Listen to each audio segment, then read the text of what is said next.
જય હિન્દ મિત્રો, હું છું બીજલભાઈ. મારી યુટ્યુબ ચેનલ બીજલભાઈ ગુજરાતી બ્લોગમાં તમારું સ્વાગત છે. અને આપણે અત્યારે ભૂટકિયા કુંભારામ બાપુના આશ્રમમાં ઊભા છીએ. અને કેટલા ઇતિહાસ અહીંયા કઈ રીતે ક્યારે સ્થાપના થઈ અને એમનું જીવન કેવું હતું એ આપણે અત્યારે વિસ્તારથી જાણવાની કોશિશ કરીશું. અને ક્યાંય ભૂલચૂક થતી હોય તો બાપુ માફ કરે. અને આવી રીતે રૂડું રડિયામણું ચારે બાજુ, અને અત્યારે ચોમાસાનો સમય તો ચારે બાજુથી આવું કંઈ લાગી રહ્યું છે બાપાનું આશ્રમ.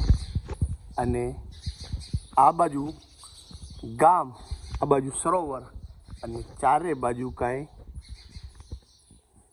આવું રૂડું રડિયામણું લાગી રહ્યું છે.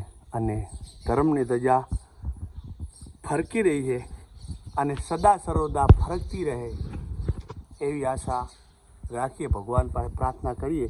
અને અહીંયા વડીલો બેઠા છે, એમનો પરિવાર પણ બેઠા છે, તો આપણે થોડીક વિસ્તારથી જાણવાની કોશિશ કરશા. રામ રામ કરશન ભગત. રામ રામ ભગત. હવે બાપાને તમે અહીંયાથી શેઠ તમે ક્યાંથી આવ્યા ને કઈ રીતના છે આટલા સુધી થોડીક તમને જે આવડતી હોય એ વાત કરી. અને પછી તમે આવડતું હોય એટલું તમે કહેજો. અમે જૂના લોવરવાના, અત્યારની બાજુમાં લોવરવાના, બરાબર. ઓમ ઢેબરિયા. હા હા હા. પછી અહીંયાથી અરજણ ભગત આયા ખેડુઈ, રાપરની બાજુમાં ખેડું યાર.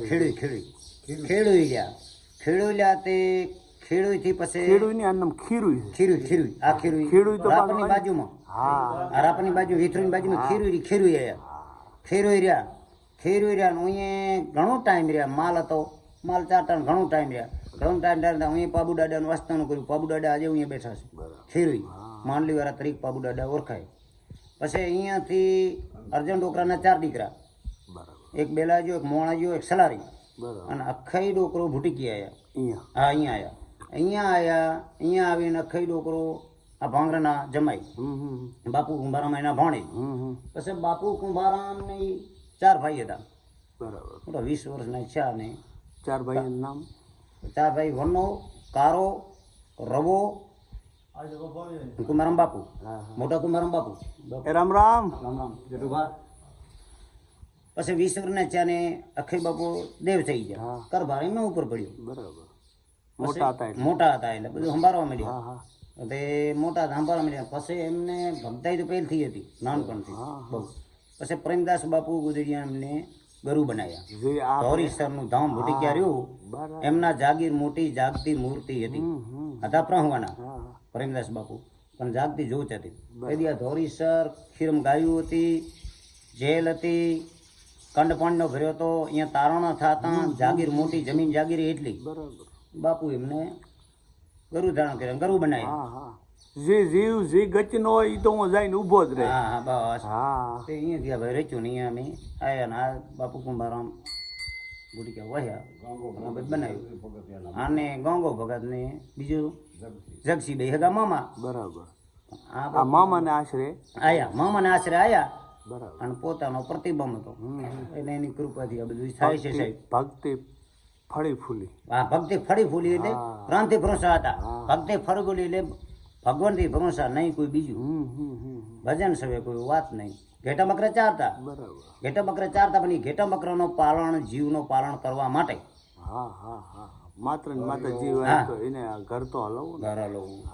પછી બીજું કઈ નહીં. પછી છે તો પોતાનો પ્રજાપતિ, એ બિચારા આવતા, પોતે ભજન ગાવા જતા, મહિનો આણંદ રોકાતા. બરાબર. આણંદ થી લતો પતો. હા, આણંદ બહુ, આણંદ તો એકદમ આમ જૂના ધબડાના, જાટાવાડાના પ્રજાપતિ. બરાબર. પછી આણંદ રેવા ગયા. આણંદ થી વધારે બાપુ જ્યાં એટલે મહિનો આણંદ રોકાય. માલ અહીં રહેતા. અહીંથી પછી એવું દકાર કે એવું કઈ હોય તો રાધનપુર ની બાજુ મગાપરા ગામ છે, અહીં બાપુ કુંભારામ જતા. આજે બાપુ કુંભારામ ની જમીન જગીર પર થોડુંક છે મગાપરા. હા, અહીં રહેતા મગાપરા ની રહેશે ખોલી છે. બાપુ કુંભારામ ને શીશી છે રાધનપુર બાજુમાં મગાપરા. પછી એક ભાણ સાહેબ છે, ભાણો ભગત, એ રણાવાડાના છે, એનો વરણ આશ્રમ બનાવ્યું છે. એ બાપુના શિષ્ય છે. ખોડિયારમાં રસ્તો કર્યો ને જાતા ના હારીજ રોડ જાય ને એની બાજુમાં આશ્રમ છે. રોડ માથે છે રોડ માથે હારીજ રોડ કયો ને આમ રણાવરો રોડ માથે આશ્રમ આવે છે. એ બાપુ કુમારમ નો આશ્રમ છે. એમના શિષ્ય ઈ ભોણા ભગત, ઈ બાપુ કુમારમ ના છે. બરાબર બરાબર બરાબર. તો આવું કાંઈ હતું કુંભારામ બાપુનું જીવન.